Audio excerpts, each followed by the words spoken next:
Channel परीक्षा plan में। तो चलिए आज की ईवीएस की क्लास को शुरू करते हैं। यदि आप चैनल पर नए हैं तो चैनल को सब्सक्राइब कर लीजिए। तो पाठ 13 पढ़ेंगे, बसेरा ऊंचाई पर। कहानी एक यात्री की। लिखा है, मैं हूँ गौरव जानी और यह है लोनर, मेरी सबसे बढ़िया साथी, मेरी मोटरसाइकिल। अंग्रेजी में लोनर का अर्थ होता है अकेला रहने वाला। वैसे तो मेरी मोटरसाइकिल अकेली नहीं है, उसके साथ मैं हूँ हरदम। हम दोनों ही मुंबई की भीड़ भाड़, शोरगुल वाली गलियों और ऊंची ऊंची इमारतों से निकलने का मौका ढूंढते रहते हैं। हम दोनों को ही अपने सुंदर देश के अलग अलग इलाकों में घूमने का बहुत शौक है। आज मैं तुम्हें सुनाता हूँ एक अद्भुत कहानी, दुनिया के सबसे ऊंचे रास्तों पर मोटरसाइकिल यात्रा की। कैसे की तैयारी। लिखा है, मेरी यात्रा थी लगभग 2 महीने की। इतने दिनों के लिए सामान ले जाना था, वह भी मोटरसाइकिल पर लाद कर। मैंने बहुत सोच समझकर जरूरत का सामान इकट्ठा किया। रहने के लिए टेंट, बिछाने के लिए प्लास्टिक की सीट और स्लीपिंग बैग, गर्म कपड़े, काफ़ी दिन तक खराब न होने वाला खाना, कैमरा, पेट्रोल रखने के लिए डिब्बे इत्यादि। मैं मुंबई से निकला। महाराष्ट्र, गुजरात और राजस्थान के छोटे बड़े शहरों से होता हुआ दिल्ली पहुंचा।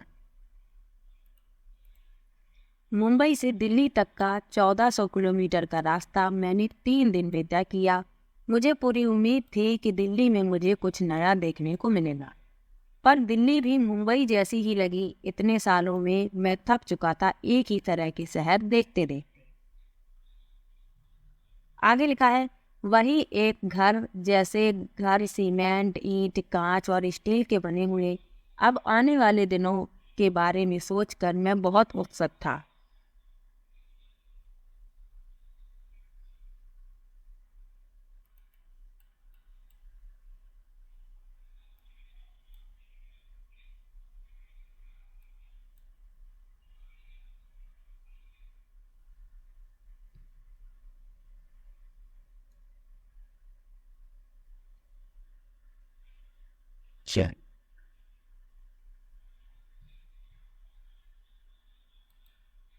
वही एक जैसे घर, सीमेंट, ईंट, कांच और स्टील के बने हुए।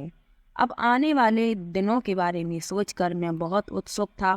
मेरी कल्पना थी कि मुझे देखने को मिलेंगे लकड़ी के घर, ढलुआ छत वाले और बर्फ से ढके घर, बिल्कुल वैसे जैसे मैंने किताबों में देखे थे। दिल्ली में फिर सामान भरवाकर मैं आगे बढ़ा। 2 दिन बाद मनाली पहुंचकर पहाड़ों की ताजी हवा के बीच चैन की सांस ली।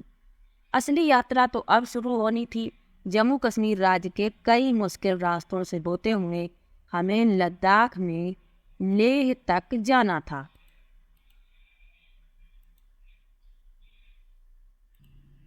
इस पाठ से कई प्रश्न बनेंगे, तो इसको ध्यान से पढ़ेंगे। लिखा है, मेरा नया घर। तो चलिए पढ़ते हैं। मैं और मेरी लोनर आगे बढ़े जा रहे थे।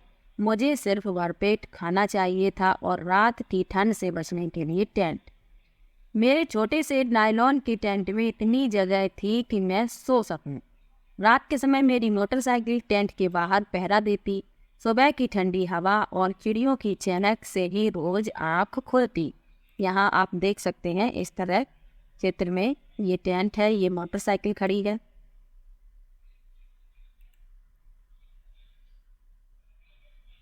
ठंडा रेगिस्तान। ठंडा रेगिस्तान, तो ठंडा रेगिस्तान कहते हैं लद्दाख को। प्रश्न पूछा जाता है कि ठंडा रेगिस्तान किसे कहते हैं, तो लद्दाख को कहते हैं।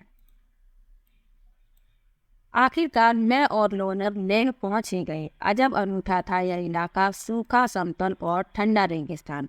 लद्दाख में बहुत ही कम बारिश होती है। यहाँ दूर दूर तक दिखते थे बर्फ से ढके पहाड़ और सूखा ठंडा मैदान। लेह शहर की एक शांत गली में सफेद पत्थर के सुंदर मजबूत घरों को देखा। थोड़ा आगे बढ़ा तो कुछ बच्चे झूले झूले यानी स्वागत स्वागत चिल्लाते हुए मेरा पीछा करने लगे। वे लोनर को देखकर बहुत हैरान थे। सभी मुझे अपने अपने घर ले जाना चाहते थे। तो ठंडा रेगिस्तान किसे कहते हैं? लद्दाख को कहते हैं। यहाँ बहुत कम बारिश होती है और दूर दूर तक बर्फ से ढके पहाड़ भी दिखते हैं। आगे लिखा है तासी के घर पर। लिखा है तासी का जोर चला और वह मुझे खींच कर अपने घर ले गया। उसका घर 2 मंजिला था। पत्थरों को काट कर एक के ऊपर एक रख कर बना था। उन पर मिट्टी और चूने से पुताई हुई थी। अंदर से छप्पर जैसा लग रहा था। हर तरफ घास फूस पड़ी हुई थी। तासी मुझे लकड़ी की सीढ़ियों से पहली मंजिल पर ले गया। उसने बताया कि वह और उसका परिवार ऊपर की मंजिल पर रहते थे। नीचे की मंजिल पर जानवरों के रहने की जगह थी और ज़रूरत का सामान इकट्ठा कर रखते थे। सर्दी के दिनों में अक्सर इनका परिवार भी नीचे की मंजिल पर जानवरों के पास ही रहता। नीचे की मंजिल में कोई खिड़की भी नहीं थी। छत को मजबूत बनाने के लिए पेड़ों के मोटे तने इस्तेमाल किए हुए थे। तो ये लद्दाख के घरों की विशेषताएं हैं, प्रश्न में दी जाती हैं। यही लाइनें बिल्कुल छपी रहती हैं और इनमें से पूछा जाता है कि कौन सी लद्दाख के घर की विशेषता नहीं है। तो आप ये सही वाली अगर याद रखेंगे तो गलत को तुरंत ही पहचान लेंगे। तो लद्दाख में 2 मंजिला घर बनते हैं। नीचे जानवर रहते हैं और ज़रूरी सामान रखा जाता है। ऊपर लोग रहते हैं। सर्दी जब होती है तो परिवार के लोग भी नीचे ही रहने लगते हैं जानवरों के पास। नीचे वाली मंजिल में कोई भी खिड़की नहीं होती, ये भी बात याद रखनी है। आगे लिखा है फिर तासी मुझे घर की छत पर ले गया। आसपास का नज़ारा तो देखते ही बनता था। सभी घरों की छतें समतल थीं। कहीं लाल मिर्च सूखने के लिए फैली थी तो कहीं सीधा फल और मक्का। किसी छत पर धान के ढेर लगे थे तो किसी पर उपले सूख रहे थे। तासी ने बताया कि छत पर उनके घर का सबसे महत्वपूर्ण हिस्सा है। यहाँ गर्मियों की तेज धूप में ही बहुत सारी फल सब्जी सुखा ली जाती हैं। ये ठंडे दिनों में इस्तेमाल होती हैं। जब फल सब्जी नहीं मिल पाती, सोचो यह किन महीनों में होता होगा और क्यों। आगे लिखा है वहाँ खड़ा मैं सोच रहा था कि किस तरह उनके घर का हर हिस्सा एक खास सोच से बनाया गया था, बिल्कुल वहाँ के मौसम और लोगों की जरूरत के अनुकूल। मुझे यह समझने में देर नहीं लगी कि मोटी मोटी दीवारें, लकड़ी के फर्श और लकड़ी की छत ही ठंड से बचाते हैं।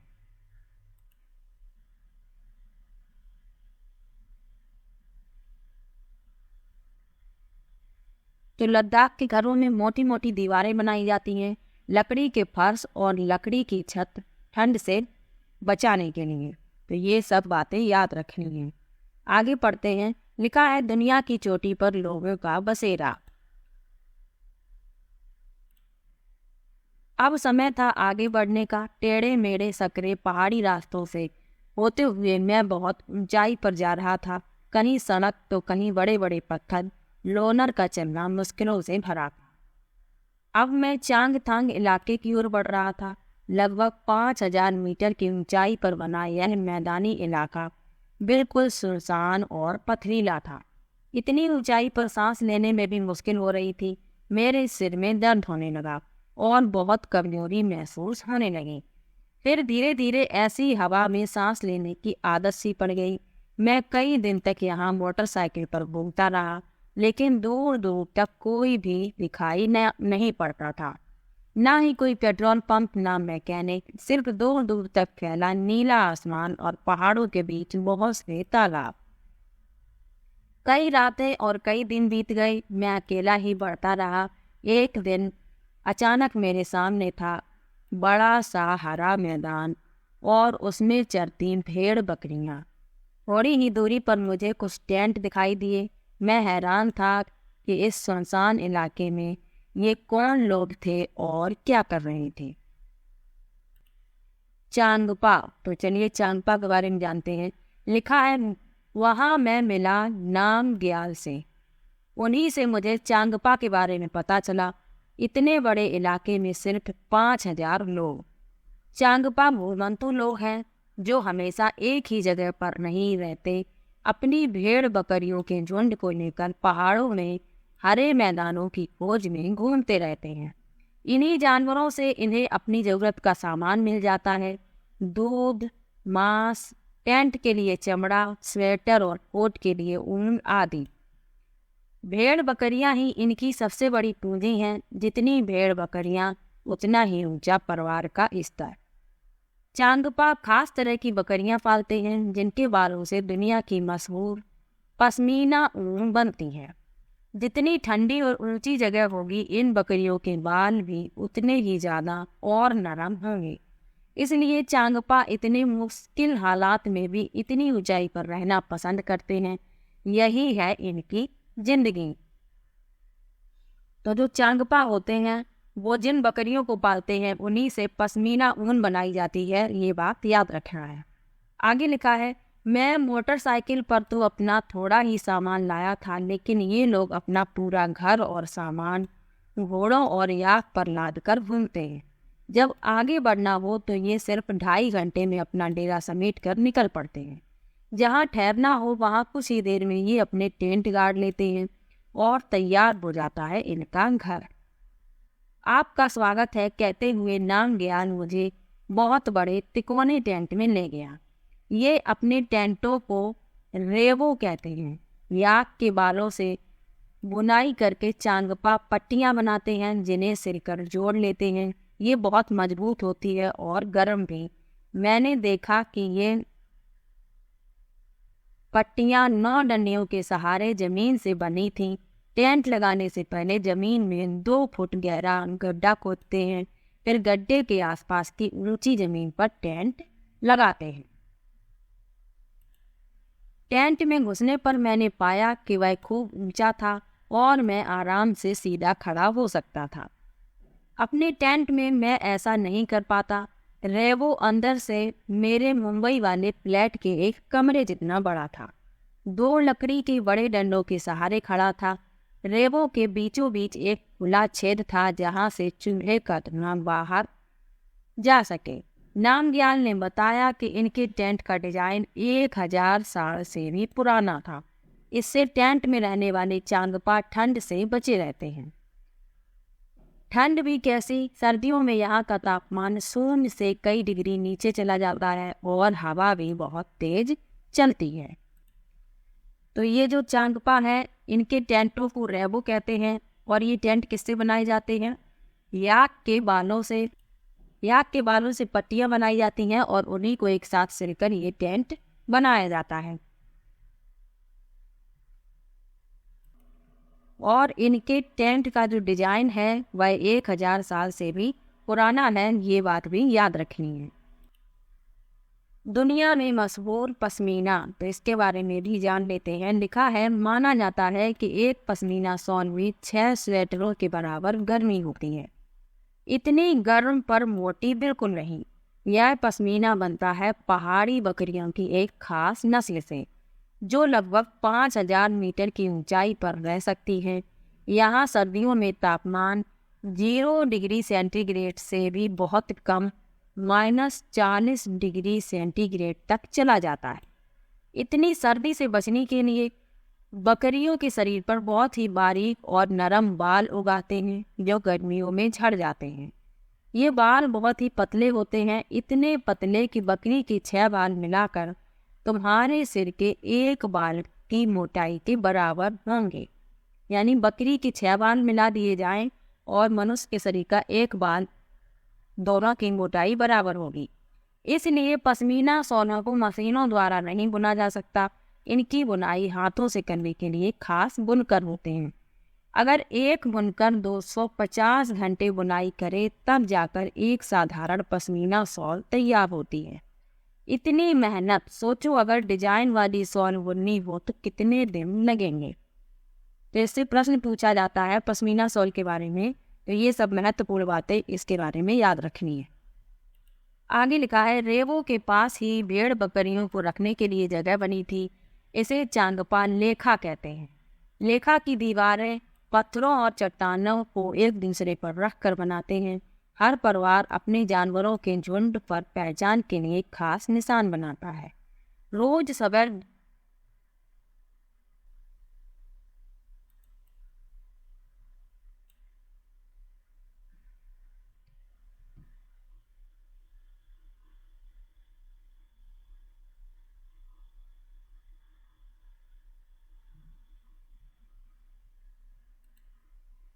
रेवो के पास ही भेड़ बकरियों को रखने के लिए जगह बनी थी। इसे चांगपा लेखा कहते हैं। लेखा की दीवारें पत्थरों और चट्टानों को एक दूसरे पर रखकर बनाते हैं। हर परिवार अपने जानवरों के झुंड पर पहचान के लिए खास निशान बनाता है। रोज सुबह झुंड को लेखा से बाहर निकाल कर गिन कर चराने ले जाते हैं और ये काम औरतों और जवान लड़कियों का रोज का काम है। लिखा है, मैंने कुछ दिन इन लोगों के साथ बिताए। ना चाहते हुए भी आगे तो बढ़ना ही था। ले से वापसी की यात्रा मुझे इस अनोखे इलाके से दूर एक दूसरी ही दुनिया में ले जाने वाली थी। लेह से वापस आते समय मैंने श्रीनगर की ओर का रास्ता पकड़ा। कारगिल से होता हुआ फिर श्रीनगर पहुंचा। रास्ते में मैंने कई तरह के घर और अद्भुत इमारतें देखी। फिर कुछ दिन मैं श्रीनगर में रहा। वहाँ के अलग घरों को देखकर मैं हैरान था। उन घरों ने मेरा दिल ही जीत लिया। कोई पहाड़ पर तो कोई पानी पर, तरह तरह के घरों में लोग रहते हैं। उन घरों के मैंने कई फोटो खींचे। ये फोटो तुम भी देखो। अपने सफर की शुरुआत पर निकलने से पहले मैंने कभी सोचा भी ना था कि एक ही राज्य में मुझे इतनी तरह के घर और लोगों के रहन सहन के तरीके देखने को मिलेंगे। लेह में एक अनुभव था दुनिया की चोटी पर रहने का और श्रीनगर में अनुभव था पानी पर रहने का। इन इलाकों में घर भी ऐसे खास थे जो वहाँ के मौसम के अनुकूल थे। ये शिकारा है। लिखा है, यात्री डल झील में शिकारे में घूमने का मजा उठाते हैं।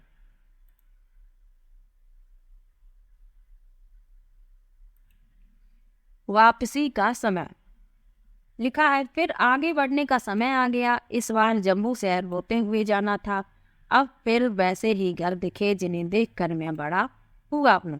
वहीं सीमेंट, ईंट, कांच और स्टील। इस बारे में कोई दो राय नहीं कि ये मजबूत और टिकाऊ हैं, पर इनमें उन घरों जैसी खासियत नहीं थी जो मैंने खुशकिस्मती से लेह और श्रीनगर में देखे। फिर से उतना ही लंबा वापसी का सफ़र करके मैं और लोनर मुंबई पहुंचने ही वाले थे। मुंबई शहर की भीड़ भाड़ वाली सड़कों पर लोनर वापस नहीं आना चाह रही थी। मेरा मन भी भारी हो रहा था, पर अंदर से दिल में एक खुशी थी। इतना कुछ अनोखा और नया मैं अपनी यादों और अपने कैमरे में कैद कर लाया था। और यह अंत थोड़े ही है। मैं और मेरी मोटरसाइकिल फिर जब इस शहर से ऊब जाएंगे तो निकल पड़ेंगे एक नए सफर पर। यहाँ इस चित्र में आप देख सकते हैं, लिखा है, क्या पहचान सकते हो यह चित्र किसका है? कश्मीर के हर गली में कूचे में दिखती है एक बेकरी। कश्मीरी लोग अपने खाने के लिए रोटी घर में नहीं बनाते, इस दुकान या बेकरी से भी खरीदते हैं। तो कश्मीर में लोग रोटी घर में नहीं बनाते हैं, दुकान से या बेकरी से खरीदते हैं। ये बात याद रखना है।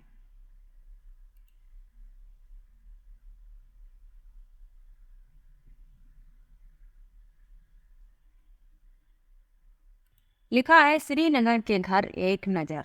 तो श्रीनगर के घरों के बारे में बताया गया है कि उनकी क्या क्या विशेषताएं हैं। तो चलिए देखते हैं इनको। श्रीनगर में बाहर से आए कई टूरिस्ट हाउस बोट में रहते हैं। हाउस बोट 80 फुट तक लंबे होते हैं और बीच से इनकी चौड़ाई 8-9 फुट होती है। हाउस बोट और कई बड़े घरों की अंदर की छत पर लकड़ी की सुंदर नक्काशी होती है। इनमें एक खास डिजाइन खत्म बंद है जो जिग्सा पजल जैसा दिखता है। यहाँ आप देख सकते हैं। यहाँ के पुराने घरों की खासियत है ये जालीदार खिड़कियाँ। ये बाहर की ओर उभरी होती हैं। इन्हें डब कहते हैं। इनमें बैठकर बाहर का नज़ारा बढ़िया दिखता है।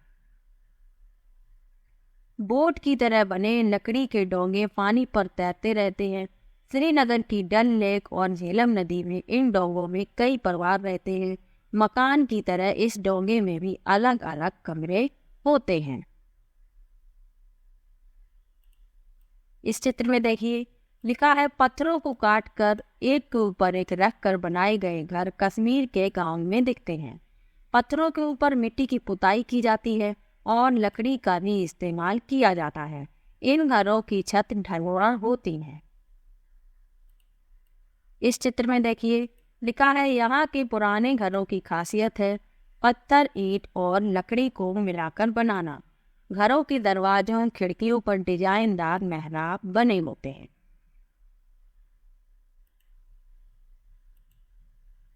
तो आज के लेसन में बहुत ही महत्वपूर्ण तथ्यों को पढ़ा है। तो इन सब महत्वपूर्ण तथ्यों को याद रखिएगा। चांगपा के बारे में, पश्मीना शॉल के बारे में और घरों की जो बनावटें हैं अलग अलग जगहों पर, उनके बारे में जाना है। तो आज का ये वीडियो यहीं पर समाप्त होता है। वीडियो कैसा लगा कमेंट बॉक्स में जरूर बताइएगा। वीडियो को लाइक, चैनल को सब्सक्राइब करना मत भूलिएगा। मिलते हैं एक और नई वीडियो के साथ, तब तक के लिए बाय बाय।